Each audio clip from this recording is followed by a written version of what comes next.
Selamat siang Bapak dan Ibu sekalian, saya ucapkan selamat datang pada seluruh peserta dan terima kasih atas perhatiannya dalam seminar online kami, PT Agrodana Trader Incubator, pengenalan dasar emas. Saat ini saya lihat sudah mencapai hampir 80% peserta yang sudah masuk ke dalam Zoom kami, dan sebentar lagi kita akan memulai webinar ini. Sebelumnya, saya ingin mengingatkan mengenai tata tertib selama seminar online ini berlangsung. Yang pertama, selama acara, kondisi fitur peserta dalam keadaan mute, chat off, dan share screen off. Lalu yang kedua, bila ada pertanyaan, tolong gunakan fitur raise hand ya. Lalu yang ketiga, foto bersama akan dilakukan di awal acara, sebelum materi disampaikan. Mohon untuk setiap peserta untuk membuka kameranya masing-masing. Lalu untuk yang terakhir, materi presentasi dan form evaluasi akan dikirimkan ke email masing-masing peserta setelah acara seminar ini selesai. Baiklah, tanpa berlama-lama lagi, mari kita buka sesi acara seminar online ini dengan berdoa menurut agama dan kepercayaan kita masing-masing. Berdoa dimulai.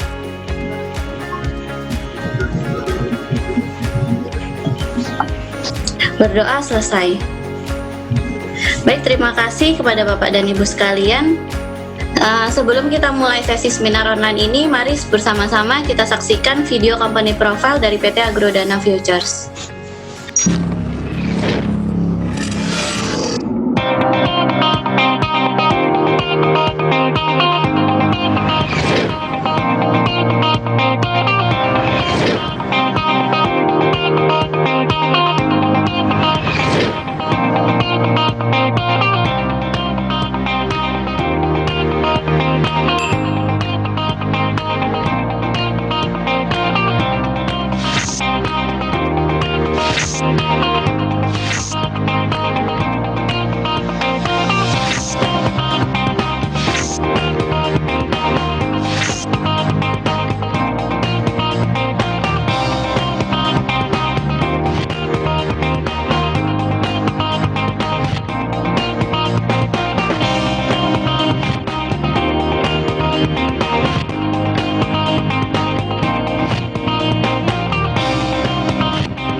Untuk mengetahui lebih dalam mengenai PT Agrodana Futures, mari kita persilahkan kepada Bapak Tommy selaku Direktur PT Agrodana Futures untuk menyampaikan beberapa kata sambutan.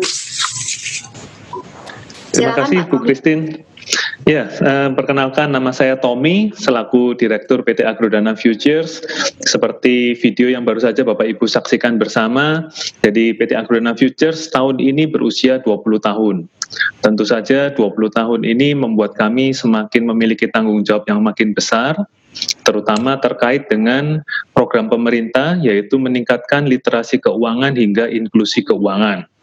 Sehingga kami PT Agrodana Futures juga rutin kami mengumpulkan semua pimpinan cabang maupun manajer-manajer kami ke kantor pusat kami yang ada di Jakarta dengan tujuan agar misi dan visi dari kantor pusat bisa disampaikan kepada seluruh jajaran kami yang ada di cabang.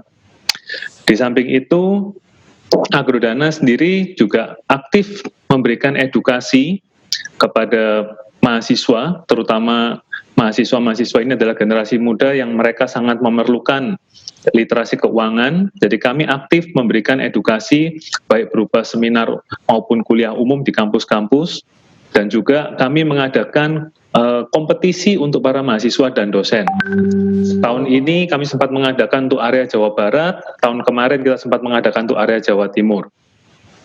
Kemudian untuk CSR, Corporate Social Responsibility, kami biasanya sering melakukan donor darah, tetapi dengan kondisi pandemi COVID, di mana kumpul-kumpul dengan jumlah orang yang cukup besar tidak memungkinkan, maka kami mengganti dengan berbagi kebutuhan pokok kepada masyarakat sekitar.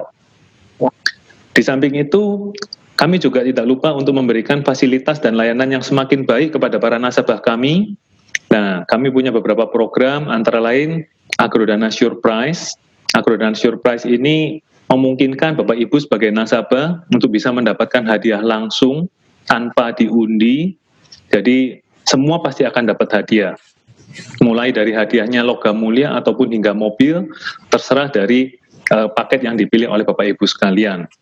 Di samping Agrodana Surprise, kami juga punya program untuk nasabah-nasabah yang loyal. Kami punya namanya Loyalty Award, juga sama bisa mendapatkan hadiah berupa voucher belanja ataupun logam mulia.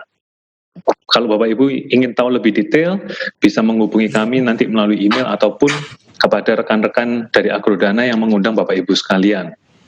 Di samping itu, kami juga punya beberapa, misalkan gimmick-gimmick seperti kartu elektronik, uang elektronik ini, ada yang kami bekerja sama dengan Bank Mandiri, yaitu e-money, ataupun yang bekerja sama dengan BCA, berupa BCA Flash. Dan juga untuk menjangkau masyarakat lebih luas, kami juga sudah menyiapkan satu aplikasi yang bisa Bapak Ibu download, baik dari App Store maupun dari Android, yaitu Agrodana Futures News App. Manfaat dari program ini sangat banyak. Bapak Ibu nanti bisa mendapatkan notifikasi apabila data-data ekonomi muncul, ataupun Bapak Ibu bisa membaca analisis-analisis yang kami posting setiap harinya, ataupun Bapak Ibu bisa melihat buletin-buletin dari Agrodana. Nah, khusus buletin Agrodana, kami sudah siapkan baik secara hard copy, yaitu buku, Bapak Ibu bisa baca seperti buku biasa buletin, ataupun Bapak Ibu bisa akses melalui aplikasi ini. Dan terakhir kami juga sudah siapkan berupa e-book, yaitu PDF format. Nah, di dalam buletin Agrodana ini, Bapak Ibu juga bisa mengiklankan usaha Bapak Ibu sekalian. Jadi kalau misalkan Bapak Ibu ingin usahanya ikut kami iklankan di buletin ini, Bapak Ibu bisa menghubungi kami. Yang penting buletin tersebut juga bisa dijangkau oleh masyarakat di tempat usaha Bapak Ibu. Yang terakhir, sekaligus dengan program untuk menjangkau masyarakat semakin luas, maka kami melihat bahwa sosial media adalah satu-satunya media yang memungkinkan untuk menjangkau masyarakat luas dan dari berbagai daerah. Jadi kami sebagai perusahaan yang sudah 20 tahun, kami juga aktif memberikan edukasi, baik melalui Instagram, Facebook, maupun YouTube. Edukasinya macam-macam, Bapak Ibu bisa akses saja ke Agrodana Futures Official, dan semuanya Bapak Ibu akan bisa lihat. Jadi demikian kata sambutan dari saya ucapkan terima kasih, semoga acara siang hari ini bisa bermanfaat bagi Bapak Ibu sekalian. Terima kasih. Ya, terima kasih pada Pak Tommy. Baik, saat ini kita akan mengadakan sesi foto bersama. Mohon untuk semua peserta membuka kameranya ya masing-masing.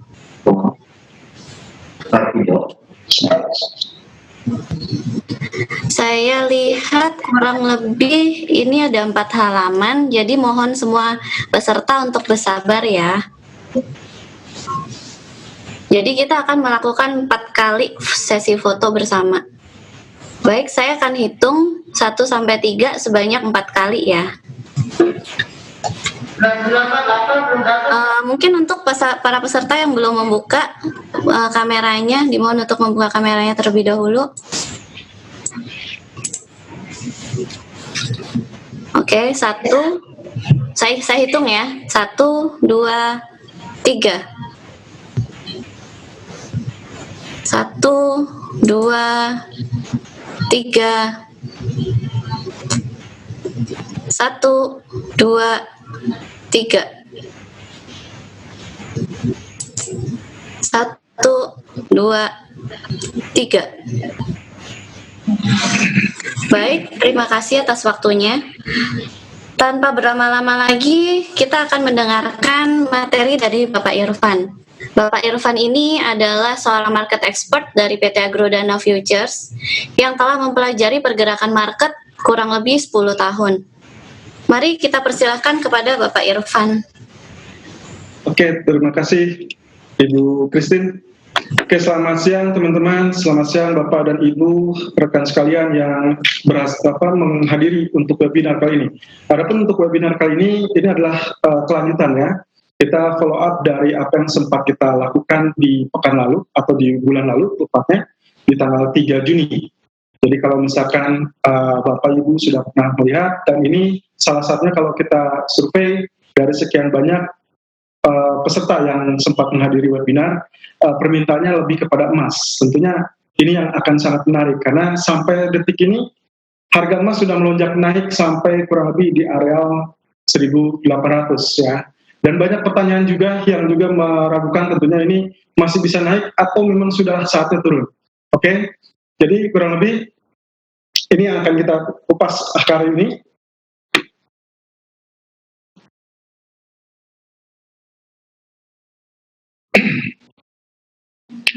Oke, pengenalan dari dasar trading emas.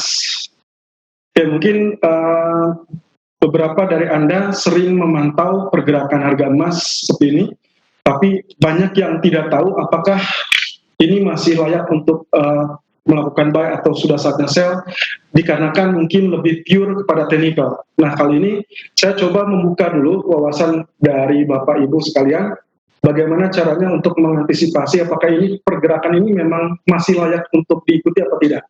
Oke, tentunya yang salah satu yang menjadi core utama dari tujuan kita di sini adalah memahami faktor-faktor yang dapat mempengaruhi pergerakan gold hingga mendapatkan profit. Itu tujuan kita dan mudah-mudahan ini menjadi bermanfaat untuk Anda semua. Oke, kita langsung saja. Pertemuan di tahun 1944 itu ternyata digagas oleh semua negara-negara sekutu Perang Dunia Kedua dan bertempat di Bretton Woods. Mungkin ada yang pernah dengar Bretton Woods Agreement. Nah, ini yang kurang lebih menjadi cikal bakal kenapa emas menjadi patokan bagi semua negara, termasuk juga bank sentral. Ya, karena sistemnya sendiri ini menjadi cikal bakal dari sistem moneter global baru. Kenapa seperti itu? Sebelum Bretton Woods, bayangkan sebagian besar negara ini mengikuti standar emas. Jadi setiap negara menjamin mereka akan menukarkan mata uangnya dengan nilainya dalam emas. Jadi kalau misalkan mereka mau bargaining ataupun misalkan bertransaksi, berdagang antar negara, mereka hanya menggunakan dari emas itu sendiri. Nah, akhirnya dengan sistem Bretton Woods, justru masing-masing anggota sepakat untuk menebus mata uang dalam dolar AS ya. Dan ini juga salah satu hal yang membuka wawasan kita semua. Kalau dulu saya pernah bertanya-tanya kenapa harus bergantung kepada AS ya, dalam hal ini Amerika. Kenapa juga dolar menjadi core utama dari seluruh dunia. Nah, ini salah satunya digunakan dalam Bretton Woods Agreement. Nah, kenapa dolar? Yang digunakan justru karena Amerika memegang sekitar 3/4 dari pasokan emas dunia. Dan ini tidak ada mata uang lain yang memiliki cukup emas ya, suplai emas untuk mendukungnya sebagai pengganti. Di pertama kali penggunaan dari Bretton Woods Agreement sendiri, nilai dolar itu dipatok 1/35 troy ounce. Ya, ini ounce atau troy ounce, bukan ounce ya, tapi troy ounce. Mungkin Bapak Ibu pernah mendengar, tapi saya ulangi lagi, 1 troy ounce itu kurang lebih equal dengan 31,1 gram. Dampaknya bagaimana? Dari pemberlakuan Bretton Woods Agreement, dampaknya akhirnya tingkat permintaan terhadap dolar semakin tinggi. Tentunya kalau kita bicara tentang demand yang semakin tinggi, otomatis dolar itu semakin naik pula. Itulah kenapa sampai detik ini patokan terhadap dolar akhirnya mendunia, dan kita ya ini jawaban dari apa yang pernah kita pertanyakan mungkin di masa kecil kita ya. Oke, lalu kemudian di tahun 71, setelah demand terhadap dolar AS itu meningkat, tentunya ini Amerika sendiri mengalami stagflasi masif. Ya, apa itu? itu adalah kombinasi antara inflasi dan resesi. Jadi kalau misalnya kita inflasi lebih kepada cenderung tingkat harga yang relatif mahal, baik itu barang baku ataupun bahan baku. Nah, dicampur dengan resesi. Resesi tentunya kalau misalkan harga tingkatnya terlampau tinggi tapi tidak ada daya beli yang mendukung, akhirnya kita sebut juga dengan daya beli yang menurun, akhirnya itu disebutnya dengan resesi, ya. Dan ini hasilnya. Akibatnya kalau dari kombinasi tersebut, stagflasi dan masif, mengakibatkan pengangguran dan pertumbuhan ekonomi yang rendah. Akhirnya presiden yang menjabat kala itu, Presiden Nixon, mencoba untuk mendevalue dolar yang tadinya 1/35 troy ounce emas, sekarang menjadi 1/38 troy ounce, lalu kemudian didevalue lagi, jadi dua tahap, jadi 1/42 troy ounce, ya, jadi lebih rendah lagi. Nah, ternyata yang tadinya bermaksud untuk menetralisir atau menormalkan ekonomi, justru ini menjadi bumerang. Banyak permintaan terhadap emas, dan emas akhirnya di pasaran bebas itu melejit sampai kurang lebih $120 per troy ounce. Bayangkan yang tadinya tidak bernilai, atau mungkin kalau misalkan dengan bargaining ataupun barter emas, itu kurang lebih ada di kisaran $30. Tapi diakibatkan dengan rencana devaluasi yang justru malah jadi kisruh, harga emas justru akhirnya menjadi melonjak di pasaran bebas. Nah, ini menandai akhir dari sistem Bretton Woods. Akhirnya tidak dipakai. Tapi sampai saat ini, Bretton Woods ini dikarenakan memang sudah terlampau lama dipakai, walaupun sudah dihentikan pemakaiannya, justru sampai sekarang ini masih menjadi patokan. Dan kalau Anda pernah atau sering mendengar tentang IMF ataupun World Bank, maka itu adalah sumber atau hasil yang diciptakan dari Bretton Woods Agreement. Oke, kemudian Bretton Woods menghasilkan negara-negara yang mematok mata uang mereka ke dalam dolar AS, dan sementara dolar AS sendiri dipatok terhadap emas, dan tentunya Amerika menjadi dominan terhadap ekonomi dunia. Lalu kemudian dolar pun berhenti dipatok terhadap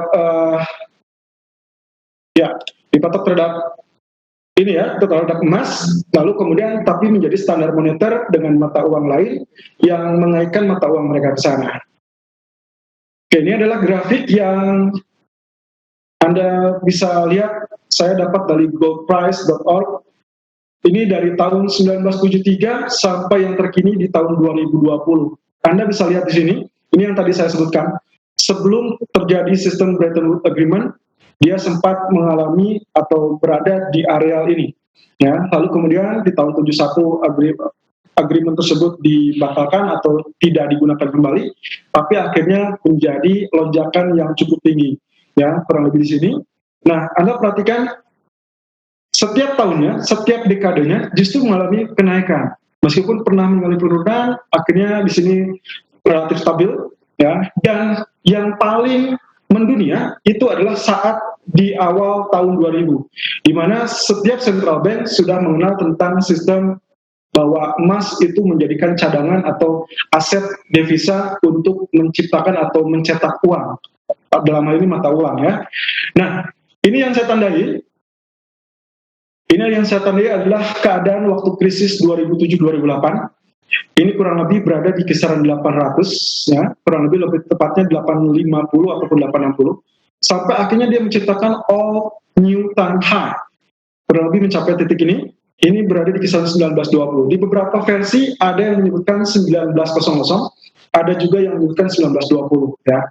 Nah, kemudian yang dilakukan waktu 2007-2008 itu adalah karena adanya krisis yang tadi. Nah, ini langkah-langkah yang dilakukan oleh Bank Sentral, ya.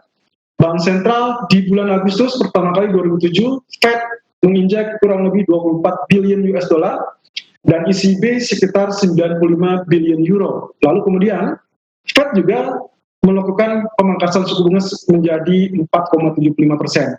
Ya. Lalu kemudian Oktober 2007, selang 3 bulan kurang lebih BOE, giliran BOE yang menginjekkan kurang lebih 10 billion pound sterling. Nah, di sini kejadiannya Fed langsung melakukan pemangkasan suku bunga menjadi 4,5%. Jadi setelah Agustus, dia lakukan lagi di Oktober. Nah, di bulan Desember 2007 atau di penghujung tahun 2007, akhirnya bank sentral, ada 5 bank sentral di sini melakukan coordinated action dimotori oleh Fed, Dan juga di sini sekaligus Fed juga melakukan pemangkasan kurang lebih menjadi 4,25%. Jadi Anda bisa lihat di sini Agustus, Oktober, Desember. Jadi setiap 3 bulan dia melakukan cut rate. Ini situasinya memang sangat mendesak karena keadaannya waktu itu resesi, ya resesi pasar finansial. Lalu kemudian di bulan Januari dan sampai Maret 2008. Nah ini 3 bulan berturut-turut, total pemangkasan yang dilakukan kurang lebih sebanyak 200 basis point. Bayangkan dari 4,25 dipangkas menjadi 2,25. Dan ini kalau misalkan di Agustus sampai Desember, ini selang 3 bulan, tapi Januari sampai Maret 2008, ini dilakukan hampir tiap bulan. Jadi setiap pertemuan dia lakukan cut rate, pertemuan cut rate lagi. Ya. Selain itu, dia juga menambahkan atau menginjek dana kembali. Nah akhirnya di bulan September 2008, pemerintah AS melakukan bailout terhadap Fannie Mae dan juga Freddie Mac. Ini yang salah satu indikasi sudah mulai kolapsnya, termasuk juga Lehman Brothers.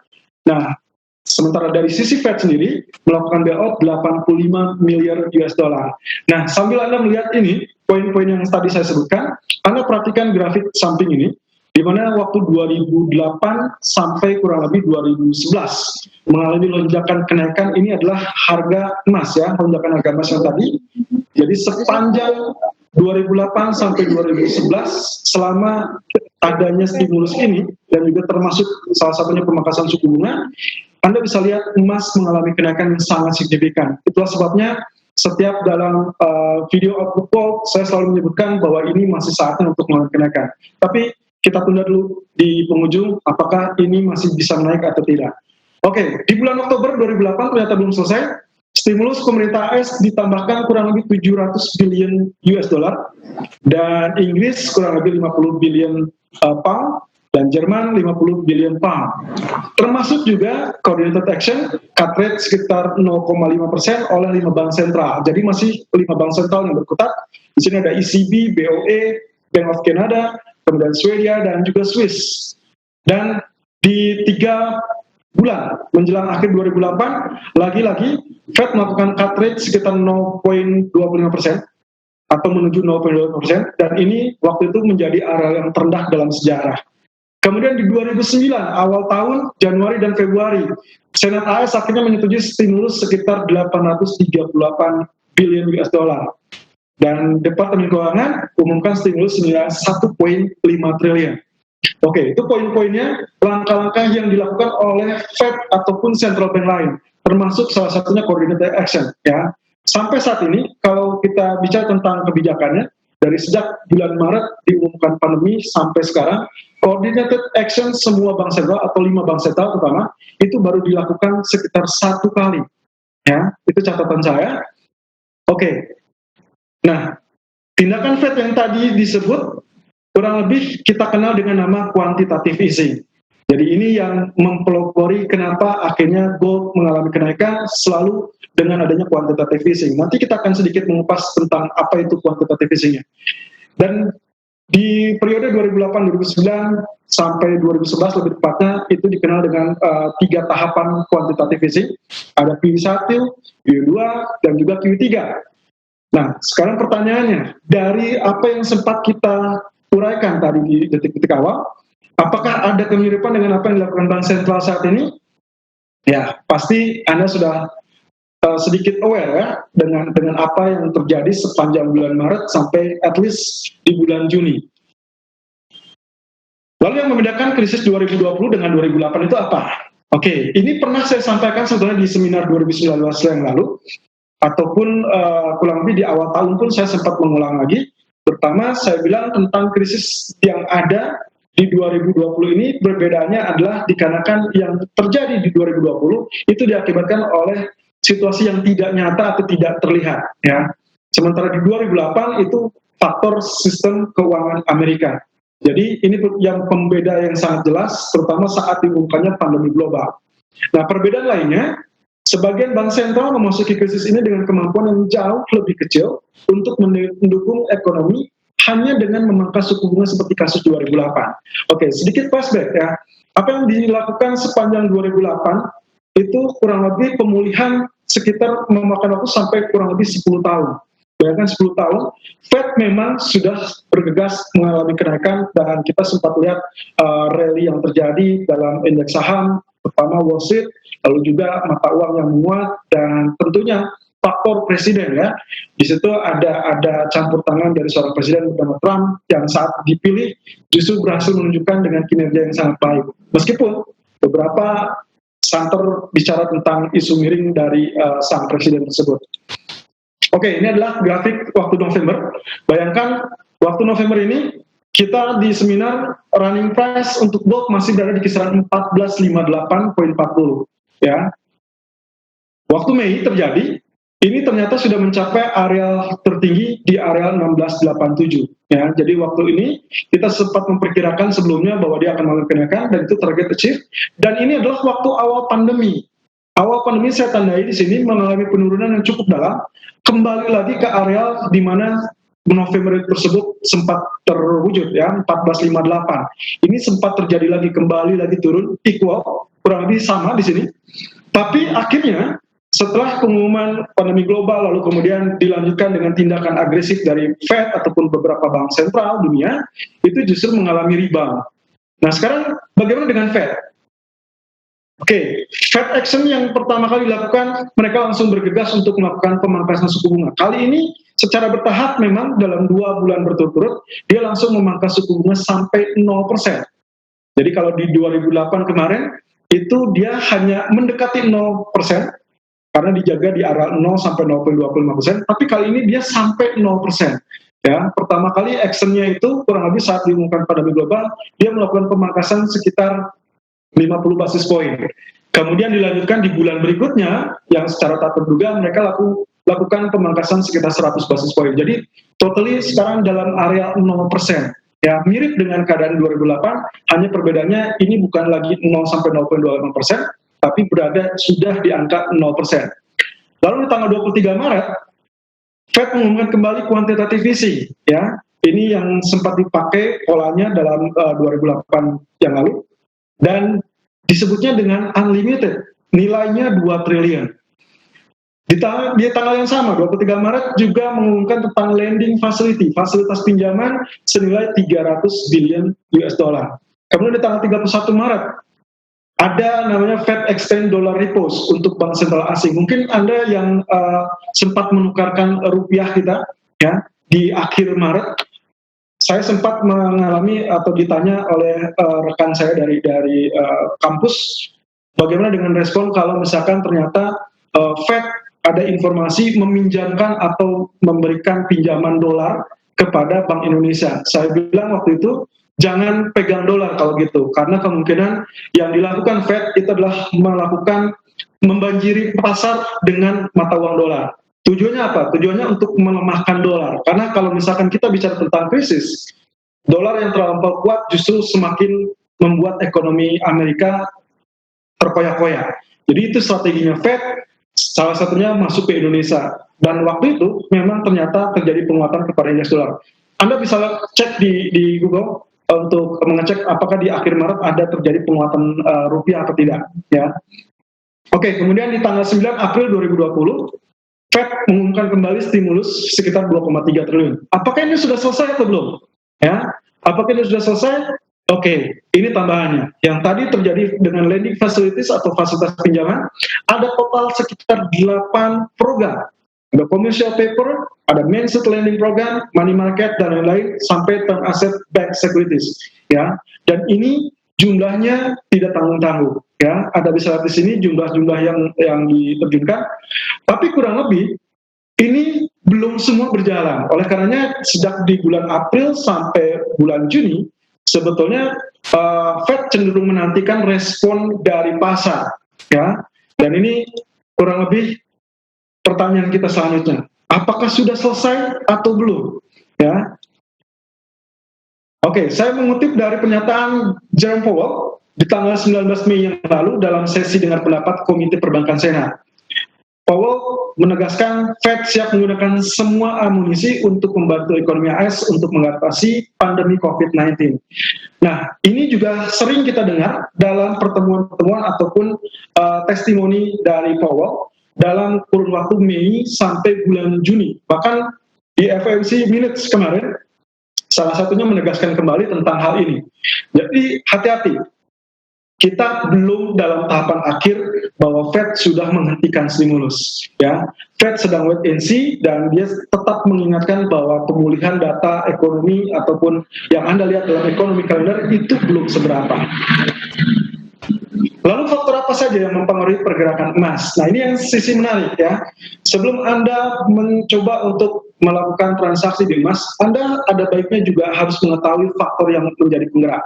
Kalau misalkan kita sering mendengarkan dengan konflik yang terjadi baik itu AS dan Cina, kemudian AS dan Jepang, ataupun AS dengan Korea yang sangat-sangat memakan waktu di kurang lebih di 1 tahun terakhir kemarin. Nah, Anda pernah lihat juga dengan kondisi saat terjadinya kekacauan di Timur Tengah. Dengan kata lain, misalkan Anda mendengar berita tentang bom, ya, maka gerakan emas itu secara tiba-tiba melejit ke atas. Tapi kalau saya pribadi, saya lebih cenderung tidak akan mempercayai dengan berita perang. Apalagi dengan keadaan sekarang, perang itu biasanya cenderung kembali dilemahkan atau kembali diredam, tidak makan waktu terlalu banyak, biasanya di bawah 1 minggu. Jadi kalau misalkan Anda lihat pergerakan yang bullish terhadap gold, mungkin itu bisa melesat sekitar 30-50 poin, tapi setelah itu 2 hari atau 3 hari berikutnya, dia cenderung kembali mengalami normal movement, ya, normal pergerakan normal. Nah, jadi apa saja? Pertama, tentunya pendorong utamanya adalah penawaran dan permintaan emas. Tentunya supply dan demand lagi-lagi akan mempengaruhi pergerakan dari sebuah harga, ya.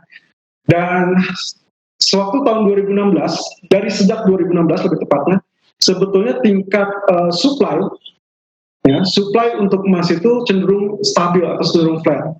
Jadi kita tinggal melihat dari demand-nya saja. Nah, yang kedua poinnya adalah pertumbuhan pendapatan global. Tentunya kalau misalkan secara global ini ada mengalami pertumbuhan ekonomi, pendapatan, tentunya ini menjadi faktor yang utama untuk pembelian gold. Ya, orang tidak mungkin akan berinvestasi kalau dia pendapatannya cenderung pas-pasan atau mungkin dalam kategori bermasalah secara global. Ya. Nah, ini yang akan kita lihat. Lalu kemudian poin yang ketiga, ini yang sudah sangat lumrah dan sangat dipahami. Dolar AS ini memiliki hubungan terbalik terhadap gold. Di mana kalau misalkan terjadi penguatan terhadap dolar, tentunya gold akan mengalami penurunan atau tekanan. Dan begitu pula sebaliknya. Kemudian turbulensi geopolitik, ini yang tadi saya sempat sebutkan. Ya, geopolitik yang semacam apa dulu? Kalau misalkan kita bicara tentang peperangan, oke, itu mungkin 1 pekan sudah selesai. Kenapa? Karena rata-rata semua negara akan menghindari yang namanya perang dunia ketiga.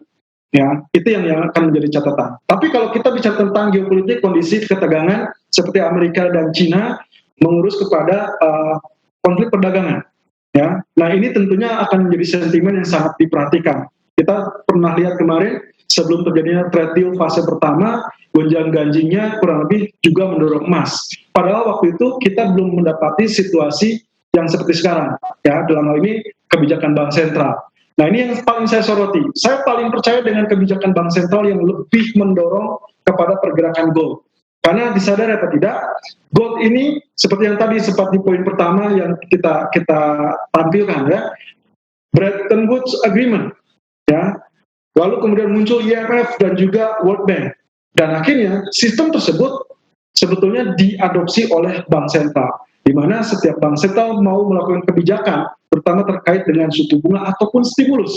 Ya, mereka akan berurusan dengan yang namanya cadangan emas. Jadi mereka lebih memperbanyak cadangan emasnya untuk mengantisipasi hal tersebut.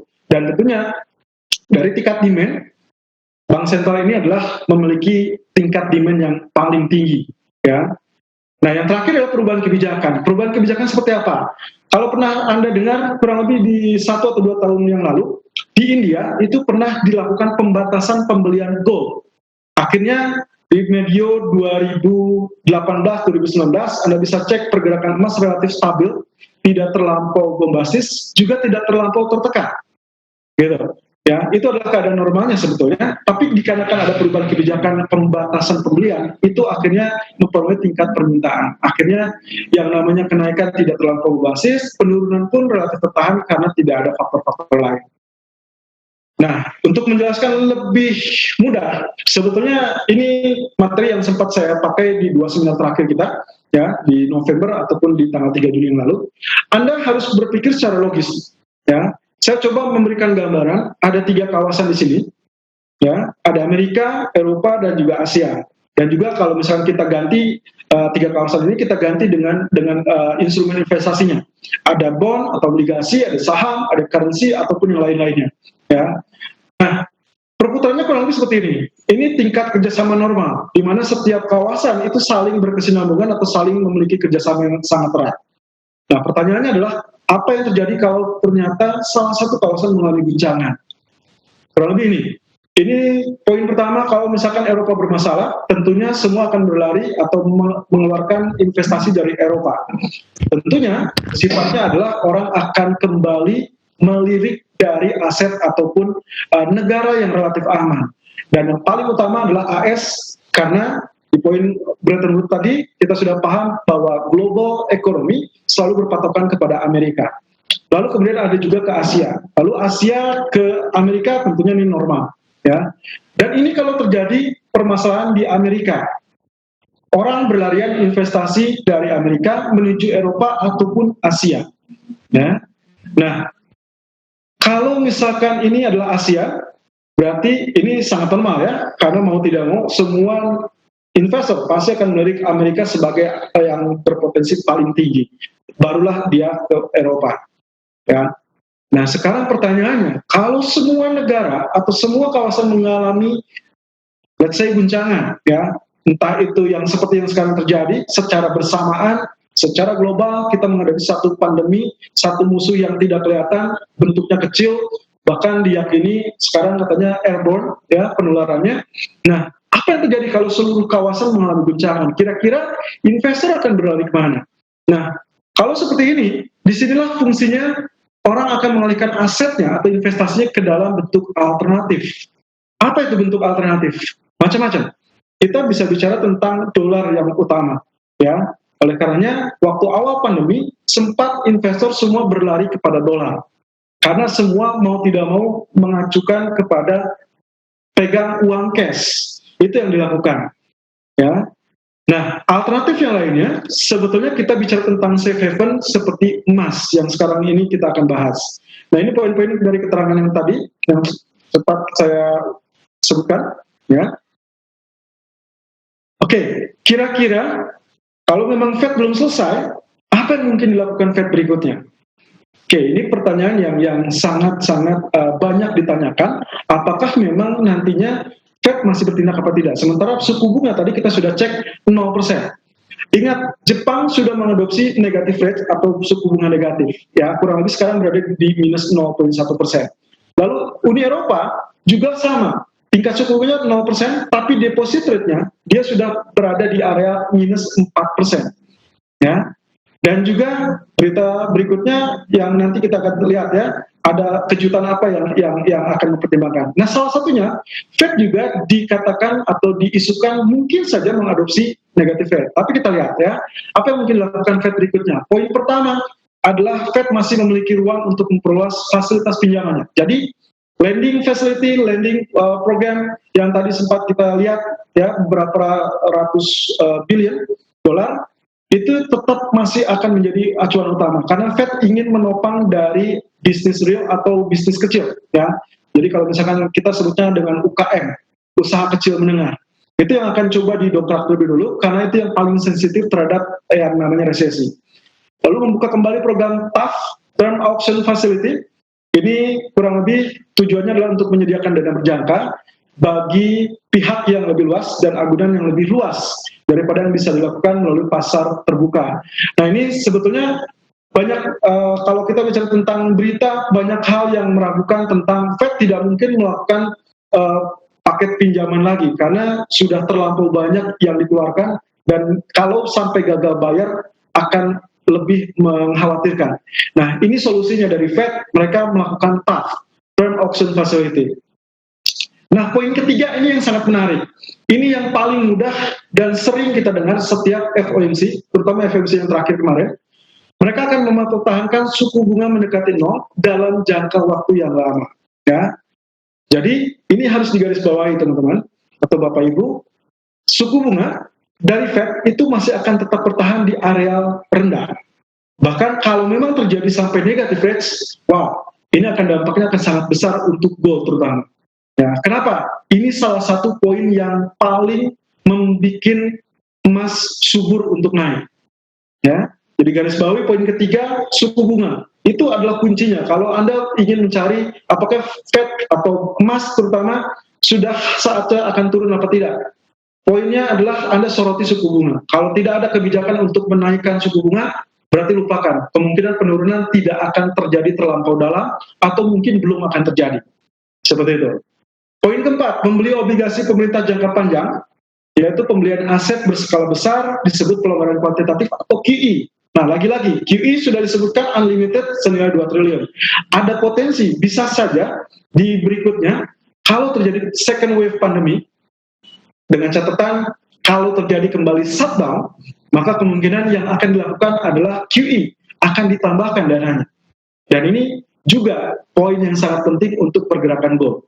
Ya, di 2008-2009 perpaduan antara pemangkasan suku bunga 0%, berjaga di area di bawah 0%, lalu kemudian dengan QE, lalu dengan stimulus, itu adalah bumbu-bumbu yang subur untuk menaikkan harga emas.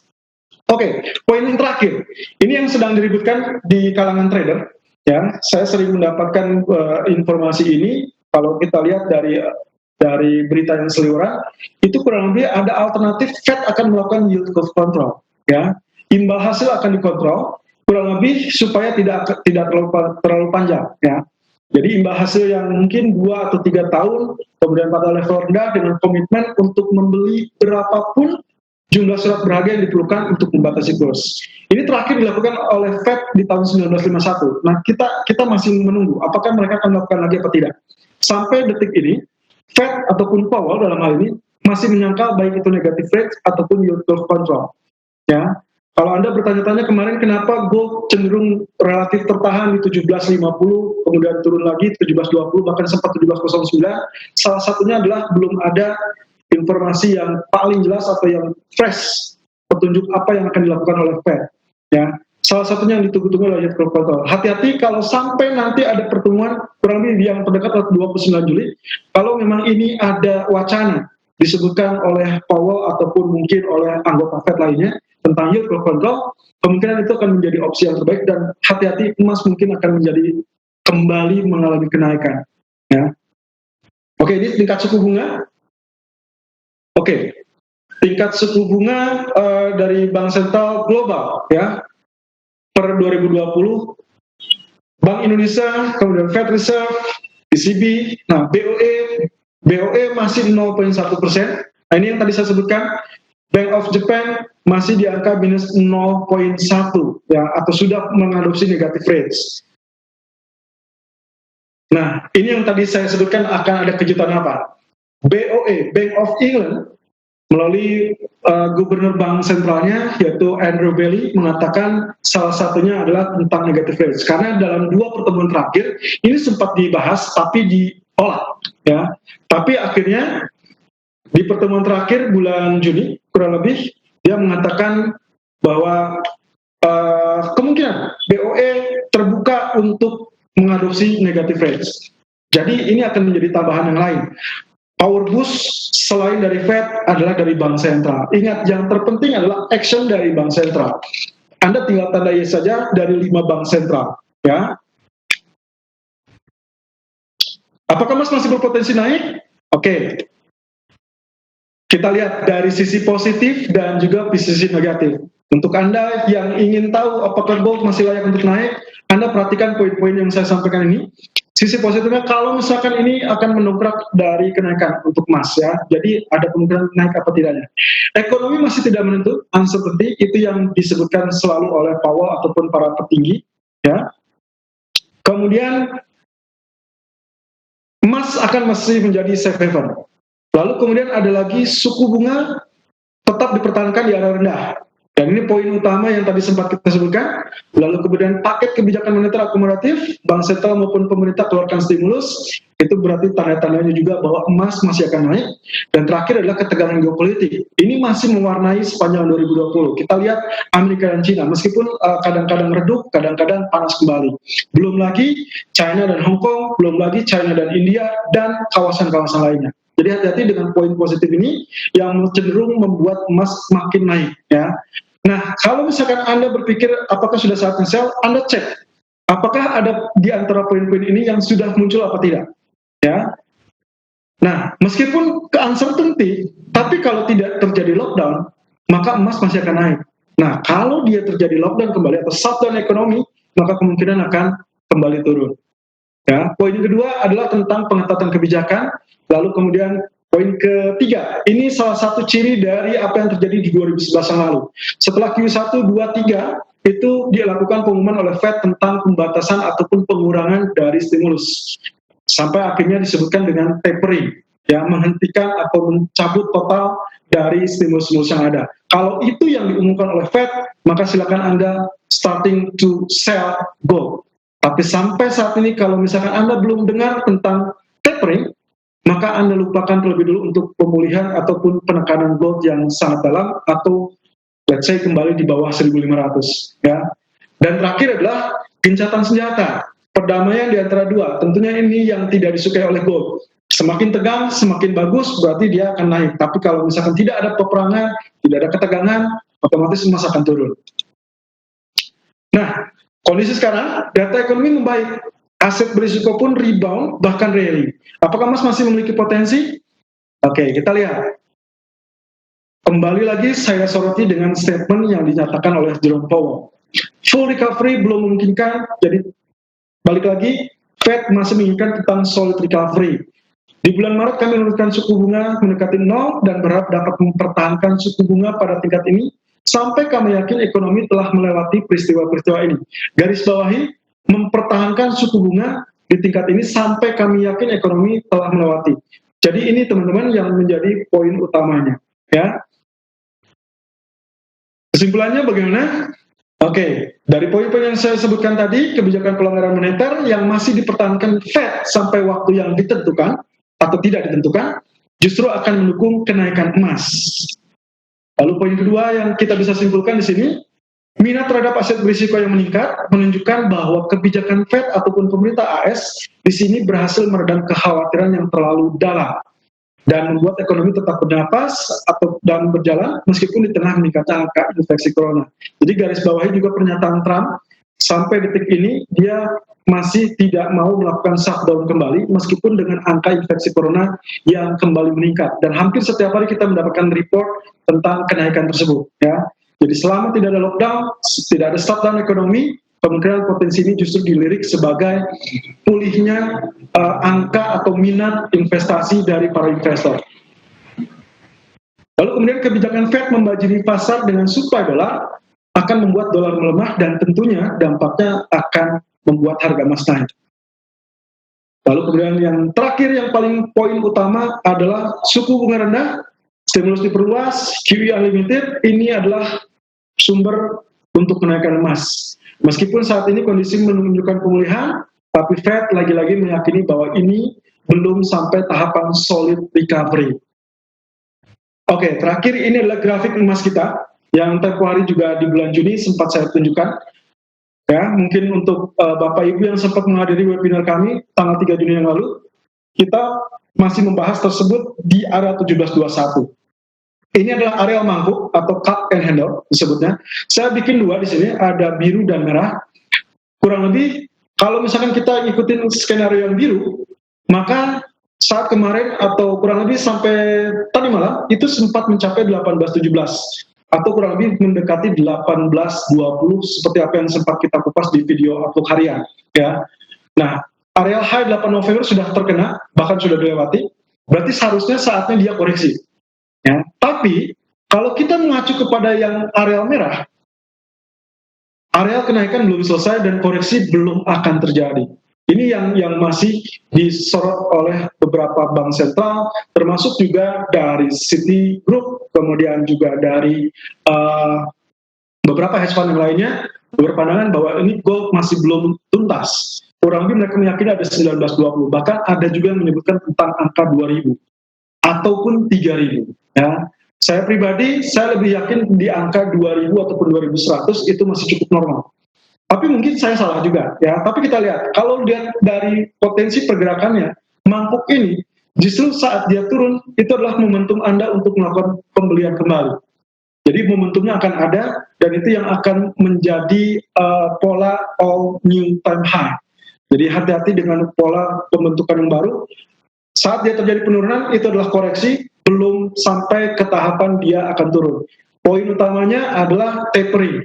Kalau itu sampai diumumkan, barulah kita akan melihat potensi penurunan yang dalam, seperti yang terjadi di tahun 2011-2012. Oke, ini goldsilver.com.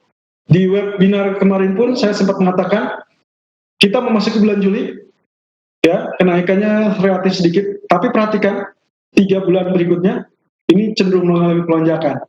Jadi sebenarnya kalau Anda melakukan transaksi, Anda perhatikan adalah saat dia mengalami penurunan alias relatif murah. Nah, di bulan Juli, walaupun sekarang kita sudah lihat dia sudah mendekati 1800 atau sudah melewati 1800, kategorinya setiap bulan Juli itu bisa dibilang relatif terbatas, dan sebetulnya itu masih momentum yang cukup bagus untuk mengalami kenaikan. Yang paling mudah kita lihat kuartal ketiga. Berdasarkan kuartal, kalau ini berdasarkan bulan, berdasarkan kuartal, Anda bisa lihat di sini, kuartal ketiga, ya, di kuartal kedua dia turun, kuartal ketiga dia mengalami kenaikan yang cukup signifikan. Artinya, kalau kita ambil periode Juli sampai September, itu adalah momentum yang sangat baik untuk Anda melakukan pembelian gold. Ya, bukan sell, tapi melakukan pembelian. Jadi 1800 kemungkinan ini masih tahapan awal, pembuka kemungkinan area-area kenaikan selanjutnya. Oke, setelah semua penjelasan disampaikan, apakah Anda setuju dengan penjelasan yang saya berikan ataupun alasan-alasan yang saya berikan, termasuk tentang mungkin saja emas akan mengalami kenaikan? Kalau misalkan Anda setuju, silakan berikan emoticon jempol di Zoom Anda jika setuju. Ya, silakan klik di situ ada emoticon, ya. Anda tinggal klik untuk mengajukan setuju atau tidak dengan klik jempol. Mungkin bisa dibantu oleh Bu Christine untuk mengecek apakah Mayoritas sih sudah setuju ya, banyakannya Pak. Oke, mayoritas setuju ya. Iya. Oke, kalau gitu kita lihat terakhir ilustrasi. Bapak Ibu kenapa harus membeli emas? Ini adalah kurang lebih kesempatan juga yang momentum yang baik yang tadi sudah kita gambarkan. Kuartal ketiga, ingat 3 bulan ke depan kita akan mengalami kenaikan yang sangat signifikan. Sudah mulai 1800, apakah ketinggian? Kita lihat ya, yang tadi sudah dijelaskan. Nah, ilustrasinya kurang lebih seperti ini. Satu lot gold itu kurang lebih kontraknya di kita adalah 100 troy ounce. Kalau kita bicara tentang 1 troy ounce, konversinya adalah 31,1 gram. Ya, berarti kalau kita bicara tentang 100 troy ounce yang kita transaksikan di Agrodana, itu kurang lebih equal dengan 3.110 gram atau kurang lebih 3,11 kilogram. Bayangkan kalau Anda membeli fisik emas, kira-kira modal berapa yang harus Anda siapkan untuk membeli 100 troy ounce atau 3 kilogram emas? Bukan dana yang kecil pastinya, dan tidak semua menyanggupi. Ya, setuju ya? Oke. Future kontrak, satu lotnya itu hanya menggunakan $1.000 saja, atau kita sebut dengan fixed rate 10.000 berarti sekitar 10 juta, atau Anda juga bisa pilih yang 12 juta, ya, atau 12.000 fixed rate-nya ya. Nah, satu lot hanya menyediakan $1.000 saja, atau 10 juta. Bayangkan tadi 100 troy ounce, Anda harus menyediakan mungkin dana sekitar ratusan juta. Di sini Anda untuk transaksi satu lot senilai 100 troy ounce itu cukup dengan $1.000 saja. Misalkan tadi kita bicara tentang prediksi emas akan naik. Let's say kita lakukan buy di arah 1775.50 sebanyak satu lot saja, ya. Lalu kemudian yang terjadi ternyata betul naik sesuai prediksi ke angka 1.800. Ya, kebetulan ini angkanya saya bikin waktu kemarin masih arah 1775 dan ternyata memang betul naik tembus 1.800 2 hari ya. Oke. Berapa kira-kira yang dapat? Kurang lebih perhitungannya simpelnya seperti ini. Ya. Anda akan mendapatkan dari kenaikan 1775 ke 50 sampai 1800 saja, satu lot saja Anda sudah mendapatkan atau membukukan profit sekitar 2.450 dolar. Ya, ini dalam dolar. Kalau Anda tinggal kalikan dengan fixed rate 10.000 ataupun 12.000, maka silakan Anda perhitungkan itu sudah berada di angka 24 sampai 30 juta. Ya. Dari satu lot pergerakan 1.800 dari area buy 1775. Nah, bayangkan kalau Anda membelinya 10 lot. Kenapa saya sarankan 10 lot? Karena ini adalah kesempatan yang paling bagus untuk Anda melakukan transaksi gold di sela-sela adanya mungkin akan terjadi koreksi, dan itu yang akan kita lihat, ya, potensi-potensi ini. Lalu yang membuat saya yakin apa? Yang membuat saya yakin adalah membuat saya yakin adalah beberapa berita di 2 pekan ke depan itu akan memberikan stimulus juga yang kemungkinannya akan semakin mendorong emas. Kurang lebih seperti itu. Oke, menarik bukan? Untuk lebih detailnya, Bapak Ibu silakan hubungi tim Agrodana yang mengundang Anda, atau bisa juga via email hello@agrodanafutures.com.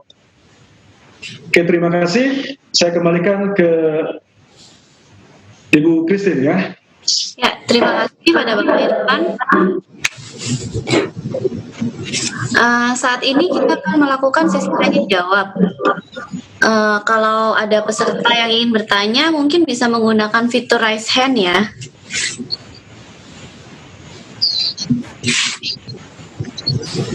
Lalu bisa di-unmute juga untuk kalau misalnya ada peserta yang ingin bertanya.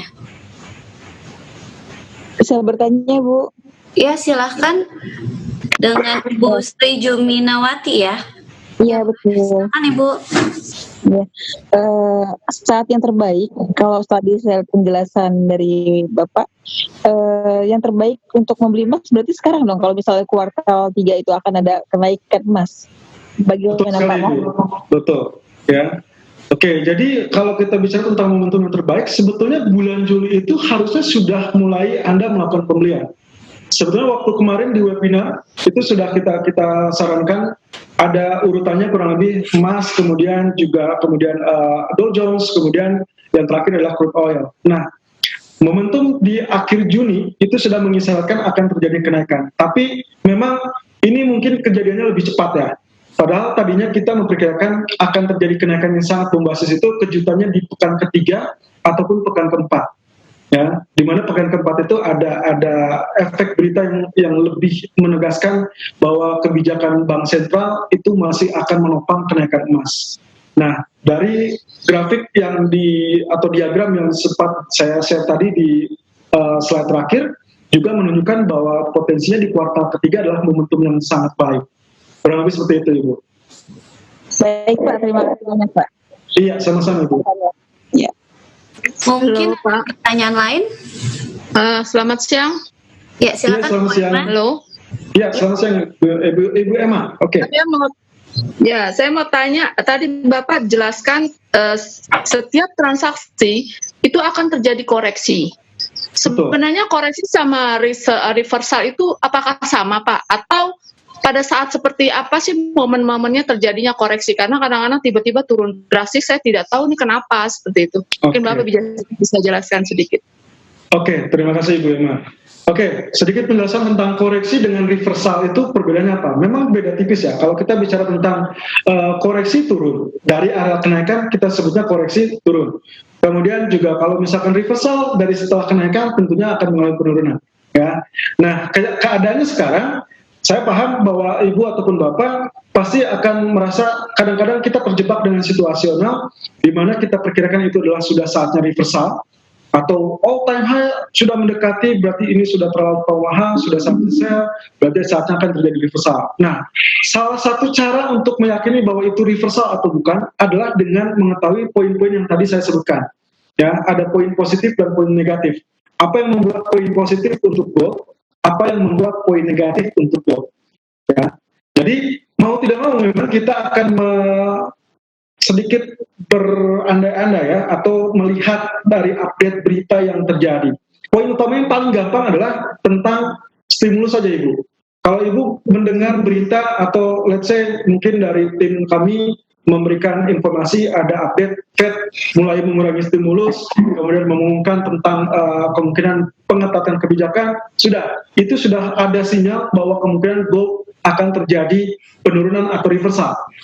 Tapi kalau Bapak Ibu tidak mendengar berita seperti itu, otomatis apa yang terjadi itu adalah koreksi secara teknikal. Gitu. Itu yang paling mudah Bapak Ibu.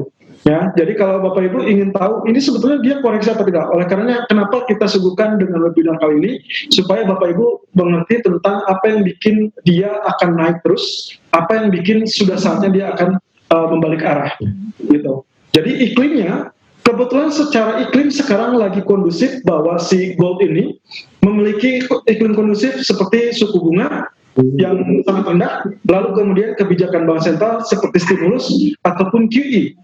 Ya, poin tadi saya sempat mengatakan bahwa saya akan menjelaskan QE. QE ini adalah quantitative easing. Ya, quantitative easing ini kalau kita jabarkan secara simpel itu lebih kepada membanyaki atau istilahnya membanjiri. Seperti yang dilakukan oleh Fed, memberikan pinjaman dolar kepada semua bank sentral, itu tujuannya untuk membanjiri market dengan dolar. Ya, balik lagi kepada hukum supply demand. Saat terjadinya kelangkaan dolar di pasaran, otomatis dolar itu akan mengalami penguatan.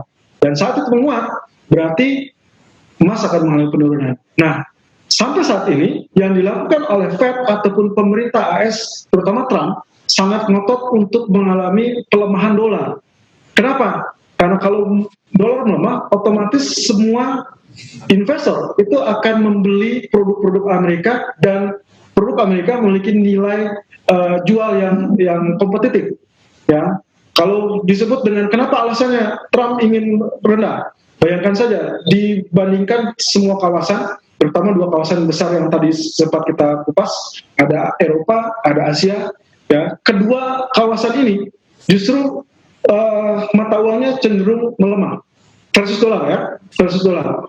Jadi otomatis kalau misalkan dia menjual barangnya, let's say ekspor, ya, Cina mengekspor barang ke Eropa, Cina mengekspor barang ke India, ataupun Cina mengekspor barang ke semua negara, otomatis mereka mendapatkan angka yang murah.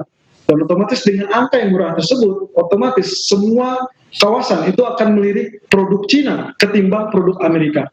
Nah, sampai saat ini, berita yang kita dapatkan adalah dolar masih akan tetap dilemahkan. Jadi, kalau misalkan Ibu mendengar yang paling simpel, dolar masih akan melemah, atau suku bunga masih akan bertahan di angka 0% atau mendekati 0%, atau bahkan menjadi negatif, ya. Dan terakhir adalah stimulus yang paling gampang, tidak mendengar kalimat tapering, ya, tidak mendengar kalimat tapering, berarti kemungkinan kita hanya mendapati koreksi saja.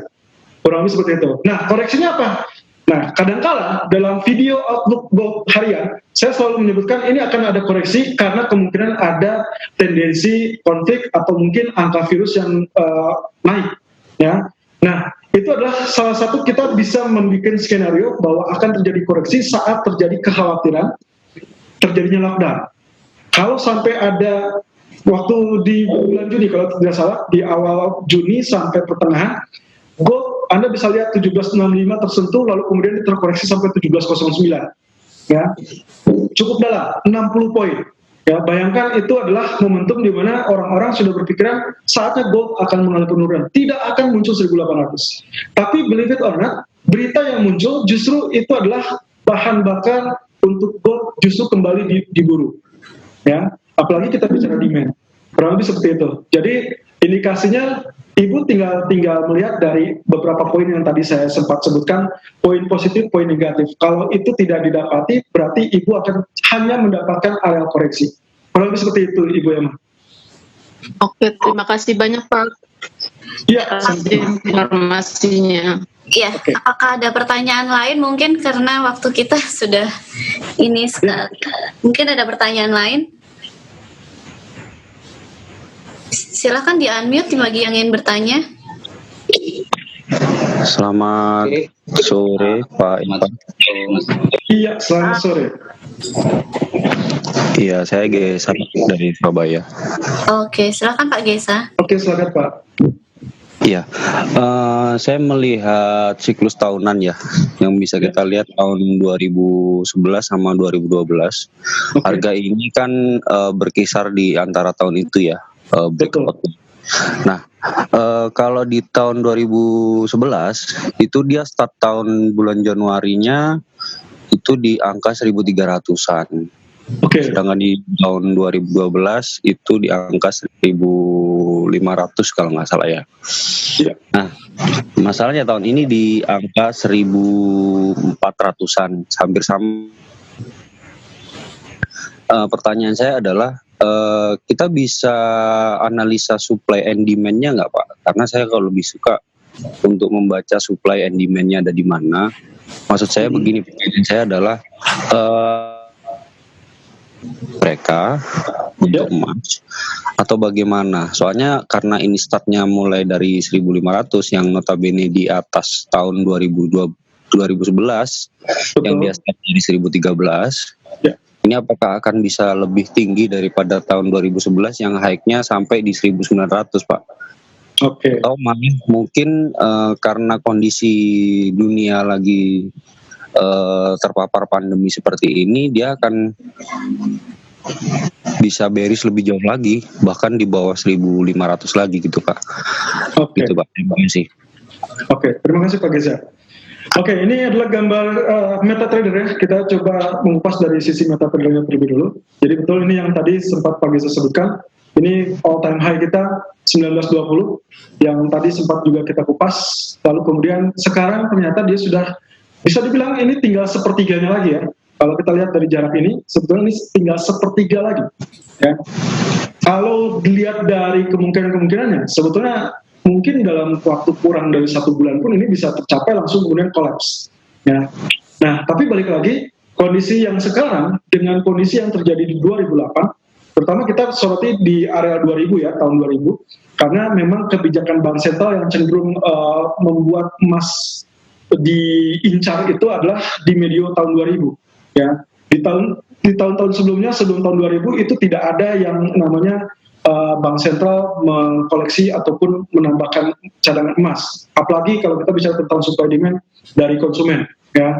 Nah, di medio tahun 2000 lonjakan yang drastis, tapi ingat dengan poin yang tadi saya sebutkan bahwa di tahun 2008 atau kurang lebih sinyalnya di 2007 yang dihadapi krisis itu adalah dikarenakan sistem keuangan ya. Ada Lehman Brothers yang kemungkinan itu adalah menjadi potensi yang membuat resesi ya. Tapi yang sekarang ini justru dia bukan dari sistem keuangan ya, tidak terlihat. Itu yang menjadi masalah. Oleh karenanya semua bank sentral termasuk juga World Bank, termasuk IMF juga bicara tentang ini adalah uncertainty, ketidakpastian. Bagaimana kalau misalkan kita bicara tentang ini bakal turun atau tidaknya, tergantung dari penemuan vaksin. Itu yang jelas yang paling utama. Nah, yang kedua, kalau kita bicara tentang supply demand, tentunya kalau kita bicara technical, Anda tinggal tarik saja areal ini. Ini yang paling mudah sebetulnya. Ya. Sebetulnya kalau misalkan kita bicara supply dan demand, kemungkinan dia akan terpresinya di angka-angka areal tengah. Jadi kemungkinan yang saya yakini, kalaupun dia terjadi koreksi, mungkin yang paling mencolok adalah atau yang paling dekat itu adalah 1662. Yang paling jauh kemungkinan hanya berkisar di angka 1566. Ini kalau kita bicara tentang ini, ya, tentang areal grafik yang sempat kita share tadi. Terlebih seperti demikian Pak Geza. Ya, termasuk juga Anda bisa lihat dari CME Group, supply demand, termasuk tadi juga saya sempat men-share di video kemarin tentang berita yang menunjukkan bahwa ternyata demand untuk emas itu sudah mengalami pemulihan. Ya, jadi harap berhati-hati, itu yang akan kemungkinan berpotensi membatasi penurunan ataupun koreksi. Terlebih seperti itu. Oke, makasih Pak. Ya, sama-sama Pak Geza. Ya. Mungkin ada satu pertanyaan lagi mungkin. Ya, selamat sore Pak. Ya, silakan selamat sore. Edwin. Iya Pak. Selamat sore peserta Agrodani. Ya ini Pak, saya mau tanya gini Pak. Saya ini kan sering kali kalau trading sering pakai veiling Pak. Nah, Dan feeling saya untuk goal saat ini kalau sell itu menurut Bapak Irfan gimana ini Pak? Oke. Itu aja Pak ya. Jadi terima kasih Pak. Feeling dengan keadaan sekarang Pak ya. Ya, Oke, sebenarnya kalau misalkan kita bilang tentang transaksi itu pakai feeling salah apa enggak? Kalau kita menilai tidak ada yang salah sebenarnya kalau pakai feeling ya. Semua orang pasti kalau melihat angka atau harga yang relatif mahal sudah paling kompak ya. Lihat grafik all time high-nya sudah mendekati, otomatis ini sudah kategori kemahalan ya. Kalau kita datang ke toko juga lihat barang mahal juga kemahalan, nggak mau dibeli ya, otomatis itu secara lumrah feeling memang sudah layak untuk dibilang bisa digunakan ya. Tapi dalam kondisi kali ini kita abaikan dulu feeling Pak. Nah, saran saya abaikan dulu feeling. Dari grafik ataupun penjelasan yang tadi saya sempat sebutkan, indikasi-indikasinya belum mengarah kepada harga ini kemahalan. Ya, bahkan mungkin kalau kita bicara tentang teknik trading, pernah mungkin kalau kita di awal-awal trading itu selalu bicara tentang buy on low, ya, atau sell on high. Itu teoritis banget. Ya. Tapi kadang-kala saat kita melakukan buy on high, itu adalah kondisi yang pernah kita juga alami, swing sedikit, lalu kemudian dia menerobos area resisten yang kita miliki. Nah, jadi dalam kondisi sekarang, kondisinya kita tidak bisa menganggap bahwa ini harga sudah kemahalan. Ya. Adapun penurunan masih bisa dimanfaatkan apa tidak? Masih. Ya. Skenario-nya yang tadi saya bilang, kalau misalkan ternyata katakanlah 2 bulan ke depan dikhawatirkan angka virus corona yang makin menurun, akhirnya mau tidak mau shutdown terjadi, shutdown ekonomi terjadi. Saya yakin Bapak tutup mata, tinggal gunakan jari, klik saja sell, itu pasti turun, Pak. Gitu. Ya, tapi kalau misalkan tidak ada shutdown, Trump terus-terusan bilang tidak ada shutdown, otomatis itu akan mengenakan. Apalagi dalam 3 bulan ke depan kita akan menghadapi Pilpres AS, di mana image dari incumbent, ya, capres incumbent, itu pasti ingin yang muluk-muluk yang positif. Dan dia melihat indeks saham saja itu sudah mengalami pemulihan yang sangat signifikan. Jadi mungkin dia tidak akan makan istilahnya dia tidak mau membuat dirinya menjadi bodoh kalau misalkan dia shutdown ekonomi. Efeknya akan sangat membasis, dolarnya menguat, tapi indeks saham juga turun, gitu, karena tidak ada aktivitas ekonomi. Kurang lebih seperti itu, Pak Edwin. Ya. Terima kasih, Pak Irfan. Ya, maaf karena ada keterbatasan waktu, mungkin untuk sesi tanya jawabnya kita tutup ya. Mungkin kalau ada peserta yang ingin bertanya lebih lanjut, mungkin bisa email ke halo@agrodana-futures.com. Jadi nanti kita akan balas satu-satu untuk pertanyaan yang belum kita bisa jawab di sini. Kalau misal karena tidak ada pertanyaan lagi, saya mungkin bisa kembalikan kepada Pak Tommy. Oke, terima kasih Bu Christine. Ya, luar biasa sekali ya Bapak Ibu ya. Sesi 1 jam ini saya lihat Bapak Ibu cukup serius, intens mengikuti semua paparan dari Pak Irfan. Semoga apa yang disampaikan oleh Pak Irfan ini bisa benar-benar bermanfaat. Ya, dan juga bagi Bapak Ibu yang sudah mungkin bertransaksi, kami juga siapkan program promo khusus bagi para peserta yang ikut seminar hari ini. Jadi Bapak Ibu yang membuka rekening selama seminggu ke depan, ini kami akan berikan tambahan hadiah. Jadi kita sebut namanya programnya Flash Deal, hanya berlaku untuk pembukaan rekening hingga 15 Juli. Nah, hadiahnya Bapak Ibu bisa pilih mulai dari kartu e-money ataupun flash, ataupun TV, mungkin juga Bluetooth speaker Harman Kardon, atau hingga logam mulia. Jadi program ini sifatnya terbatas hanya untuk para peserta hingga tanggal 15 Juli. Mohon digunakan sebaik-baiknya. Dan untuk seminar yang bulan kemarin, bulan Juni, kami juga sempat adakan flash deal dan sudah ada beberapa nasabah yang sempat menerima hadiahnya seperti yang Bapak Ibu bisa lihat di layar saat ini. Ya. Kami ucapkan terima kasih atas segala perhatian Bapak Ibu dan juga untuk seri dari seminar-seminar yang dilakukan oleh Agrodana, kita sebut dengan nama Agrodana Trader Incubator.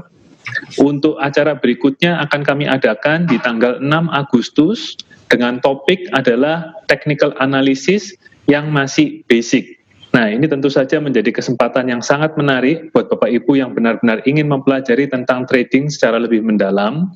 Jadi Bapak Ibu tolong catat tanggalnya, tanggal 6 Agustus dengan topik Basic Technical Analysis. Dan nanti kami mohon jika Bapak Ibu memberikan feedback, mungkin Bapak Ibu punya usulan-usulan yang lain, mohon jangan malu-malu, silakan dikasih saran, dan kami akan akomodasi untuk memberikan seminar-seminar di dalam kesempatan yang akan datang. Terima kasih atas perhatian Bapak Ibu sekalian. Saya kembalikan ke Ibu Christine. Terima kasih. Ya, terima kasih Pak Tommy. Baik, sebagai penutup, sebagai informasi selanjutnya, kalau misalnya ada pertanyaan lebih lanjut, Bapak dan Ibu sekalian bisa menghubungi tim marketing Agrodana yang terkait atau bisa email ke halo@agrodana-futures.com. Dan sebagai informasi bahwa acara webinar ini akan kami adakan setiap bulannya dengan bahasan materi yang berbeda. Jadi kami mohon kepada Bapak dan Ibu sekalian untuk join kembali di sesi webinar kami selanjutnya. Terima kasih kepada Bapak dan Ibu. Mungkin webinar sesi ini kita bisa tutup. Terima kasih atas partisipasinya. Saya Tommy, Direktur Agrodana Futures, mengucapkan terima kasih kepada Bapak Ibu peserta seminar Introduction to Gold Trading yang telah kami selenggarakan pada tanggal 9 Juli tahun 2020.